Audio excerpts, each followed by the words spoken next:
था। कुंती भोज राजा ने अपना नाम दिया और कुंती का नाम रख दिया कुंती। पालन दूसरे घर में हुआ। जिस बालक का जन्म कहीं और पालन दूसरी जगह होता है, उसका बचपन सुख से व्यतीत नहीं होता है। बचपन कुंती का बड़े कष्ट में व्यतीत हुआ। किशोरावस्था को कुंती ने जैसे ही पार किया, विवाह हो गया महाराज। विवाह भी हुआ तो एक ऐसे पुरुष से जो जन्म से ही पीलिया के रोग से ग्रस्त है। माद्री और कुंती दोनों उनकी पत्नी हैं। कुंती ने सोचा कोई बात नहीं, मेरे तो पति ही परमेश्वर है। पति भी मिला तो ऐसा जो पीलिया का रोगी है, और उस पति का भी कोई सुख नहीं, क्योंकि पति को ऐसा श्राप मिला हुआ है कि जब भी सहवास की कामना लेकर पत्नी के पास जाओगे तुम्हारी मृत्यु हो जाएगी। ये तो महात्मा दुर्वासा जी के कुछ मंत्र दिए हुए थे, जिनसे कुंती जिस देवता का आह्वान करके बुलाती तो प्रकट होकर देवता आ जाते थे। उन्हीं मंत्रों के आश्रय से धर्मराज जी को आमंत्रित किया। धर्मराज जी की कृपा से युधिष्ठिर जी का प्रादुर्भाव हुआ। इंद्र की कृपा से अर्जुन जी का प्रादुर्भाव हुआ। पवन देव की कृपा से भीमसेन जी का प्रादुर्भाव हुआ। और माद्री जो उनकी सौत है, उसके लिए भी अश्विनी कुमार को आमंत्रित किया। 2 बेटे हो गए, नकुल और सहदेव। बंधुओं, कुंती की युवावस्था भी सुख से व्यतीत नहीं हुई। पति की भी असमय मृत्यु हो गई, क्योंकि पांडु राजा एक बार मन को काबू में नहीं कर सके, माद्री के पास गए और उनकी मृत्यु हो गई। अब माद्री ने कहा, बहन, मेरी वजह से मेरे पति मरे हैं, मैं इनके साथ सती हो जाऊंगी। विचार करिए, एक ऐसी विधवा नारी ऐसी विषम परिस्थिति में 5 पुत्रों को कैसे पाल सकती है? जिसके 5 पुत्रों को मारने के लिए गांधारी के 100 पुत्र 24 घंटे प्रयत्न करते हैं, योजना बनाते हैं कि कैसे मारें। कभी जहर देकर, कभी पेड़ से गिराकर मारना चाहते हैं, कभी लाक्षागृह में जलाकर मारना चाहते हैं, कभी कुंती की पुत्र वधू को भरी सभा में निर्वस्त्र करके अपमानित करना चाहते हैं, कभी चौपड़ में हारना चाहते हैं, 12 वर्ष वनवास में देकर मारना चाहते हैं। 1 वर्ष का अज्ञातवास हुआ। तुम्हारे जीवन का एक भी दिन सुख से बीता हो तो मुझे बताओ। आज तुम्हारे पुत्र को सुख मिला, विजय श्री प्राप्त हुई, युधिष्ठिर जी राजगद्दी पर बैठे हैं। मैंने आज तुमसे कुछ मांगने को कहा तो आज भी तुमने मांगा तो धूली पसार कर दुखी मांगा। सुख के माथे सिर पड़े जो हरि हृदय से जा, बलिहारी दुख की जो बल बल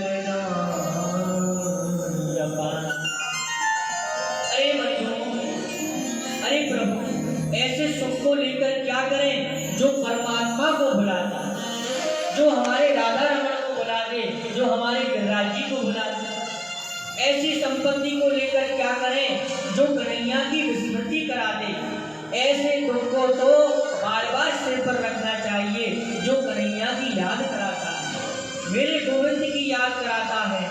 विपदो नैव विपद, संपदो नैव संपद, विपद नारायण स्मृति, संपद नारायण स्मृति। बंधुओं, विपत्ति को विपत्ति नहीं कहते, संपत्ति को संपत्ति भी नहीं कहते। गोविंद को भूल जाना ही सबसे बड़ी विपत्ति है, और कन्हैया की याद बनी रहना ही सबसे बड़ी संपत्ति। कहम हनुमत विपत्ति प्रभु सोई, जब तब भजन न सुमरन हुई। भागवत में लिखा है, भगवान के चिंतन के बिना 1 मिनट भी निकल गया तो उसके लिए पश्चाताप करो। मेरा ये समय व्यर्थ में क्यों निकला? माता कुंती ने इसलिए दुख मांगा, यदि दुख नहीं आता तो आज मेरी आंखों के सामने गोपाल कैसे होता। पग पग मेरे पुत्रों पर और मेरे जीवन में दुख आया। जब भी दुख आया प्रभु, तुम्हें पुकारा और तुमने आकर हमें दर्शन दिया, हमारी रक्षा। भगवान बोले, हुआ मैं दुख अब तुम्हें नहीं बेटा, बहुत दुख भोगा है तुमने। कुंती बोली कष्ट नहीं दे सकते तो एक काम कर सकते हो। कुंती बोली क्या? प्रभु, जो स्नेह की डोरी है इसको तोड़ दो। ये जो स्नेह की डोरी है इसको तोड़ दो। ये संसार रूपी स्नेह की डोरी जो है मेरा अपना, इस डोरी को प्रभु तोड़ दो। मेरी पत्नी, मेरा बेटा, मेरा मकान। बंधुओं, हम लोग कभी अपनी पत्नी और बेटे के लिए भजन माला फिरने के लिए बैठते हैं क्या? नहीं बैठते ना। मेरी पत्नी, मेरा बेटा, मेरी दुकान, ऐसा माला जप करते हुए किसी को देखा है क्या? पत्नी के लिए माला नहीं फेरते, फिर भी माला फेरते समय 24 घंटे उसकी याद बनी रहती है। भगवान के लिए माला फेरने बैठते हैं, फिर भी नींद आती है।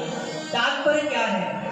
पत्नी को हम अपनी मानते हैं, संसार को हम अपना मानते हैं, भगवान को अपना नहीं मानते, इसलिए माला में नींद आती है। एक सेठ जी बोले, महाराज जब भी भजन करने बैठता हूं मुझे बहुत नींद आती है। भैया, किसी संत ने कहा जब आप नोटों की गड्डी गिनते हो जब नींद आती है, भजन करने बैठते हो जब तो आपको नींद आती है, और नोटों की गड्डियों को गिनते हो जब नींद आती है। तो सेठ जी से बोला, महाराज मैं बनिए का बेटा हूं, मुझे कैसे नींद आ जाएगी? मतलब क्या है? नोटों को तुम अपना मानते हो, बाजार में भी कहीं नोट गिर जाएगी तो दोबारा चक्कर लग जाएगा, लेकिन ठाकुर जी की कथा हो रही है, ठाकुर जी का कीर्तन हो रहा है, किसी की सेवा हो रही है, कोई देख भी लेंगे ना कि सेवा करने का कहीं हमारा नंबर नहीं आ जाए, तुरंत वहां से निकल लेती है। और नोट बाजार में गिर पड़ी है तो वहां रात में बाइक से घूमने जाना पड़े, चाहे माताओं को खुद जाना पड़े, भैयाओं को खुद जाना पड़े, खुद स्वयं जाते हैं। कहने का तात्पर्य क्या है? नोटों को हम अपना मानते हैं, संसार को हम अपना मानते हैं, लेकिन श्री कृष्ण कथा को, प्रभु के चरणों को हम अपना नहीं मानते। जिसको हम अपना मानते हैं उसकी याद हर पल बनी रहती है। इसलिए कुंती का परमात्मा के प्रति अपनत्व का भाव है। मेरा कन्हैया है, मेरा कृष्ण है। आज रात्रि में युधिष्ठिर जी रो रहे थे। युधिष्ठिर जी को बहुत समझाया कन्हैया ने, लेकिन उनकी समझ में नहीं आया। ठाकुर जी युधिष्ठिर जी को समझा रहे हैं, युधिष्ठिर जी रो रहे हैं, तो कृष्ण भगवान युधिष्ठिर जी को समझा रहे हैं, क्योंकि बताने वाले के प्रति युधिष्ठिर जी ने कृष्ण भगवान की एक भी बात नहीं सुनी जो अर्जुन ने सुनी। क्या कह रहे हैं? क्योंकि बताने वाले के प्रति सुनने वाले का जब तक आदर का भाव नहीं होगा तब तक उसकी बताई हुई बात पर गौर नहीं कर सकता।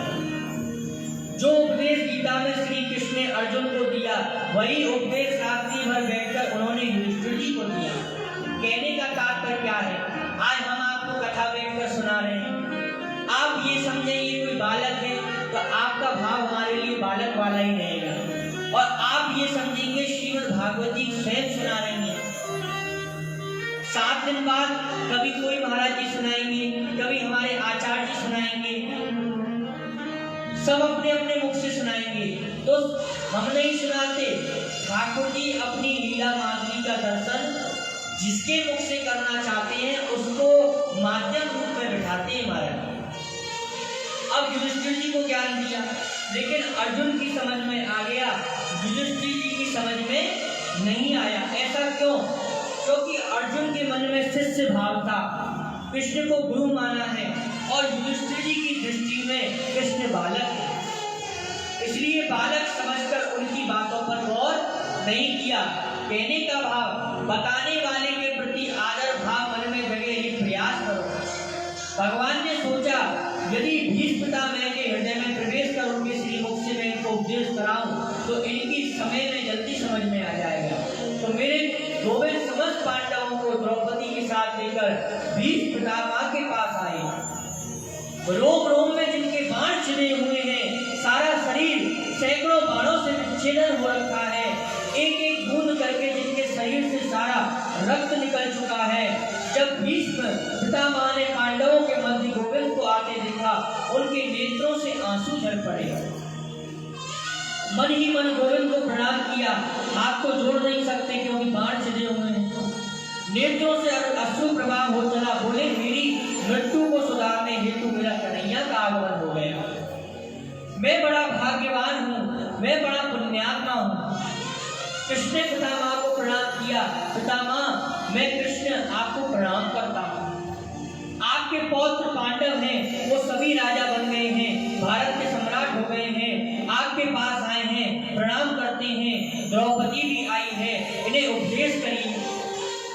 आपके जीवन का जो लंबा अनुभव है उसके माध्यम से इनका मार्ग प्रशस्त कीजिए महाराज। भीष्म पितामह ने कहा सब कुछ जानते हुए भी दूसरे को आदर देना तो कोई तुमसे सीखे लाला। मैं क्या उपदेश करूं, तुम आदेश करते हो तो अवश्य कहूंगा। भीष्म ने आंखें खोलकर पांडवों को देखा और बोले दान धर्मान राज धर्मान मोक्ष धर्मान विभाग। भीष्म ने पांडवों को सबसे पहले बताया बेटा तुम लोग भारत के राजा बने ये प्रसन्नता की बात है, लेकिन तुम गृहस्थों को आलसी नहीं होना चाहिए।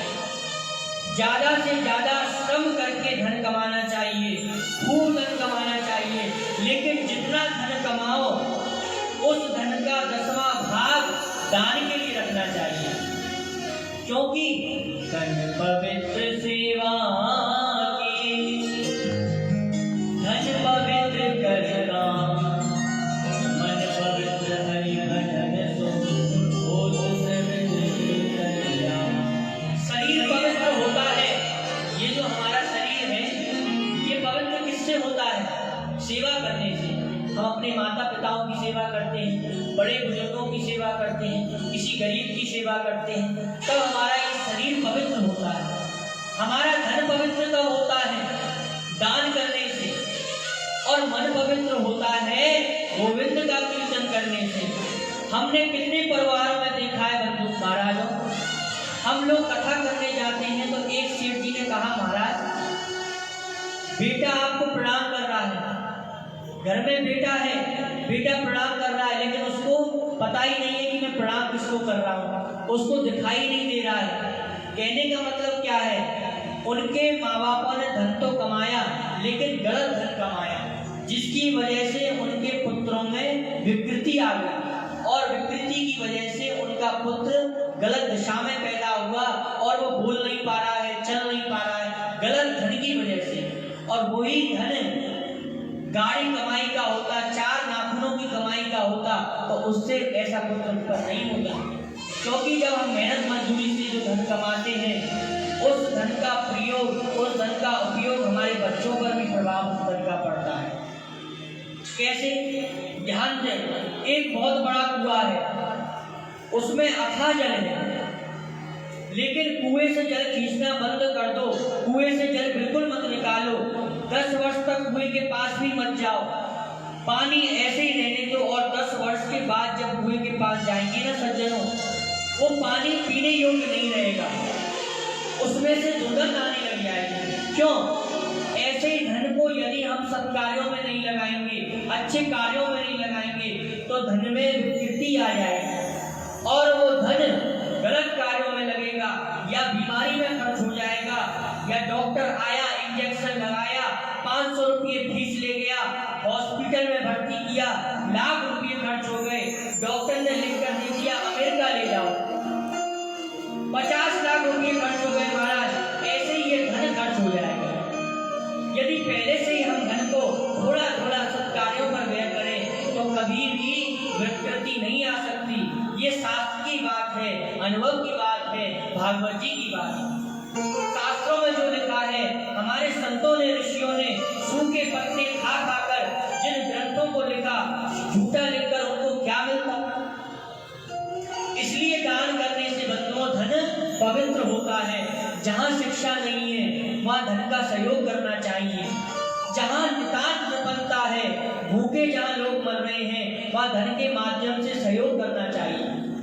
हमारी संस्कृति के लिए जहाँ कोई मंदिर बन रहा हो, निर्माण हो रहा हो, गौशाला का निर्माण हो रहा हो, जितना हो सके उतना भजन करने से मन पवित्र होता है। दूसरी बात मैं ये कहना चाहता हूँ, तुम राजा हो। भीष्म जी युधिष्ठिर जी से कह रहे हैं तुम राजा हो और राजा के लिए पहला कर्तव्य है अपने प्राणों की बलि लगाकर भी प्रजा का शुभ चिंतन करना। राजा को कभी पाप नहीं करना चाहिए और पाप होते हुए देखना भी नहीं चाहिए। मेरी आंखों के सामने यदि पाप कर्म हो रहा है, मुझमें शक्ति नहीं है, तो आंख बंद कर वहां से निकल जाओ और यदि सामर्थ्य है, ताकत है, तो डटकर मुकाबला करना चाहिए। राजा के रहते तुम ऐसा नहीं कर सकते। आंखों के सामने पाप होता देखना महापाप है। बंधुओं, जैसे ये बात बोलने लगे तुरंत द्रौपदी जी हंसने लगे। द्रौपदी जी क्या बोल रही है?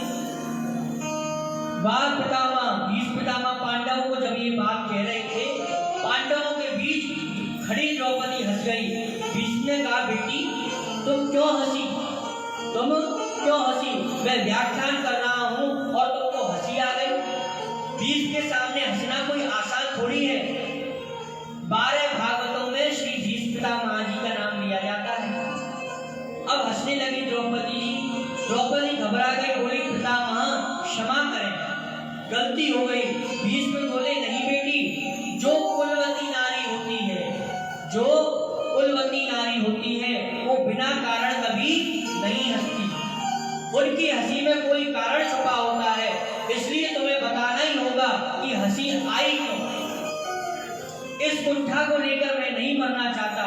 द्रौपदी बोली आज तो बड़ा भारी ज्ञान का उपदेश करते हैं कि आंखों के सामने पाप होता देखना महापाप है, तो पितामह ये महापाप आपने क्यों किया?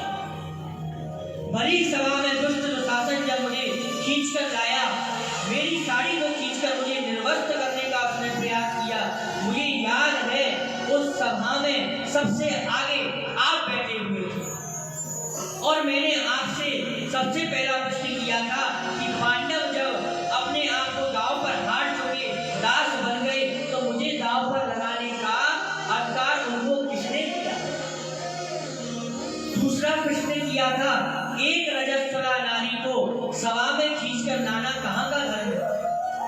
लेकिन मेरी बात को सुनकर आपने सिर नीचा कर लिया। पितामह आप जरा सा इशारा भी कर देते तो हिम्मत नहीं थी दुष्ट दुशासन की कि मेरी साड़ी का स्पर्श कर सके। आप सब अपनी आंखों के सामने सब होता देखते रहे। वो तो मेरे गोविंद की कृपा है, मेरे द्वारकाधीश की कृपा है। उन्होंने मेरी लाज बचाई, अपनी बहन की इज्जत की, रक्षा की। लेकिन आप जैसा धुरंधर विद्वान वीर पराक्रमी संत सब देखता रहा। आज कहते हो आंखों के सामने पाप होते देखना महापाप है। ये पाप आपने क्यों किया? इस बात को सुनकर भीष्म पितामह हिचकियों से रो पड़े। श्री सूत जी कहते हैं सौनकादिक ऋषियों से, जो महापुरुष अपने जीवन में कभी रोया नहीं, वो आज हिचकियों से अपनी हिचकियों को रोक नहीं पाए।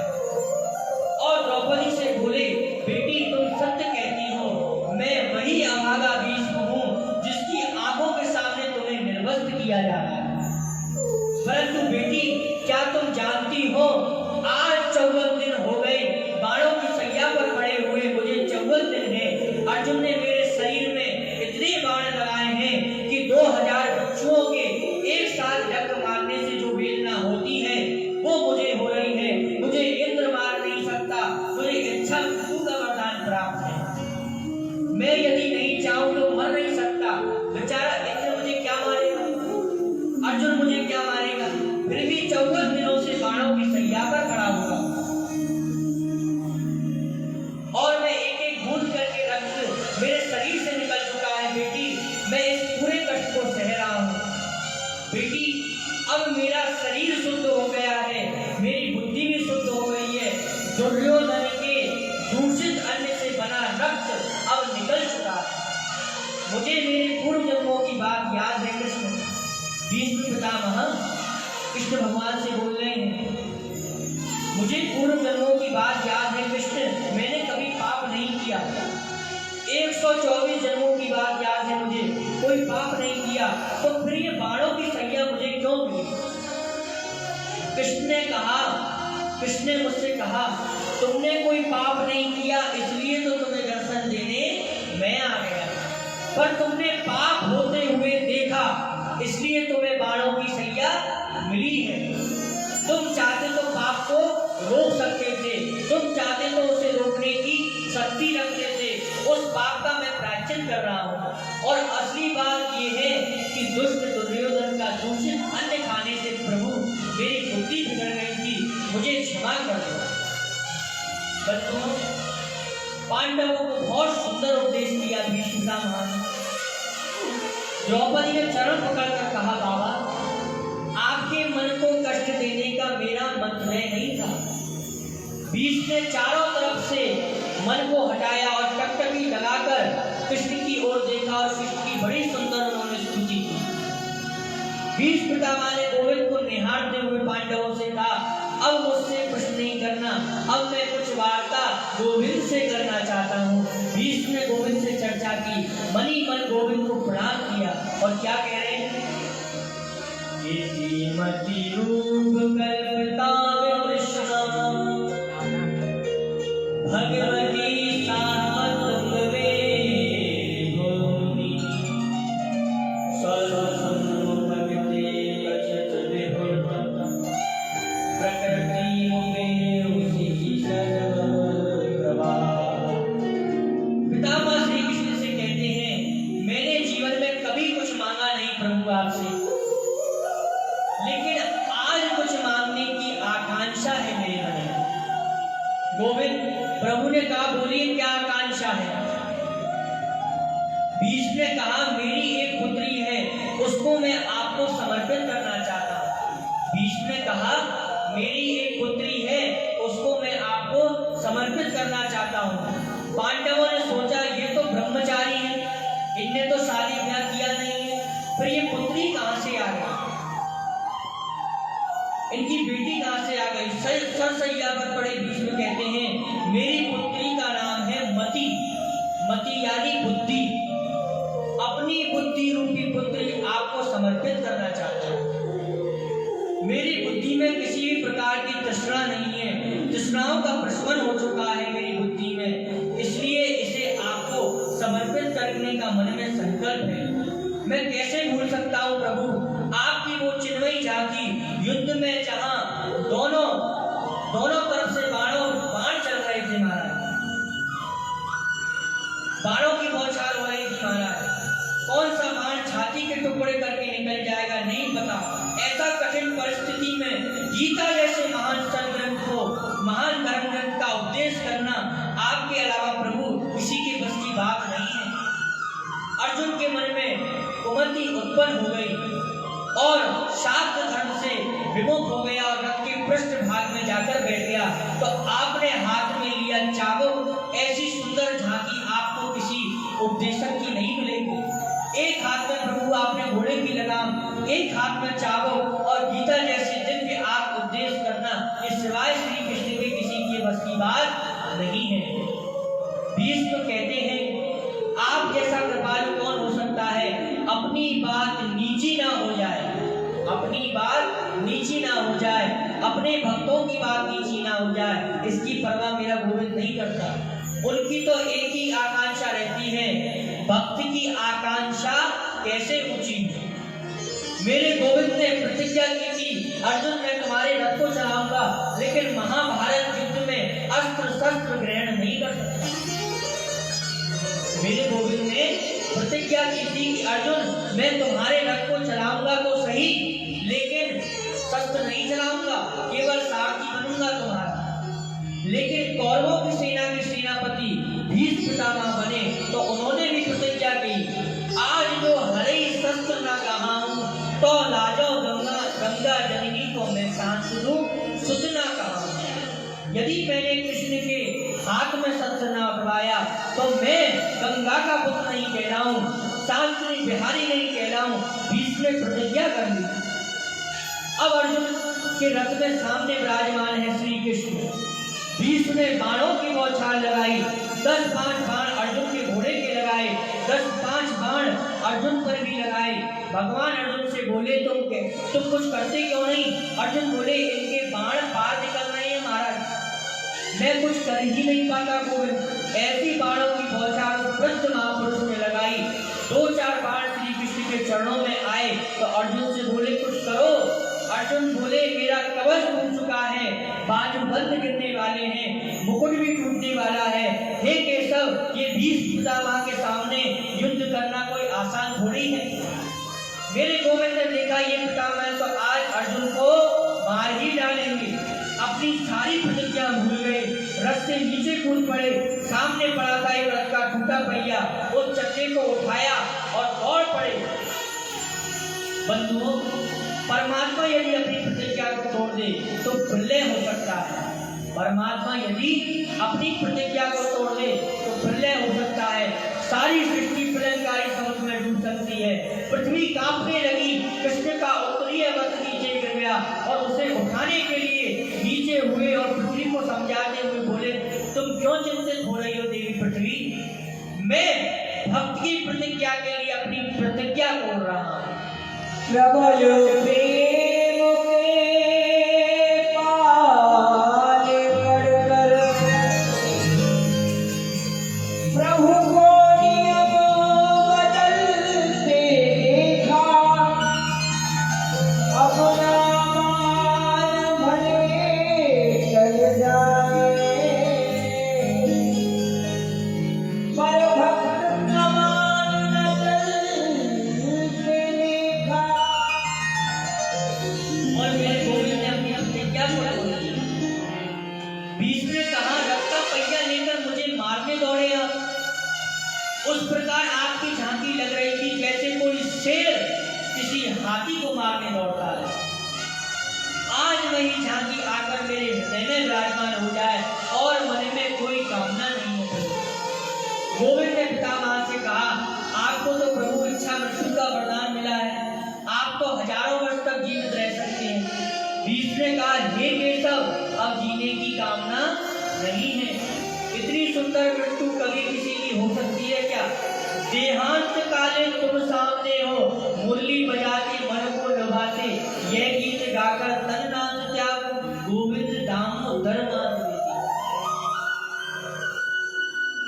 बड़े बड़े प्रयास करते हैं हम, माला जपते हैं, भागवत सुनते हैं।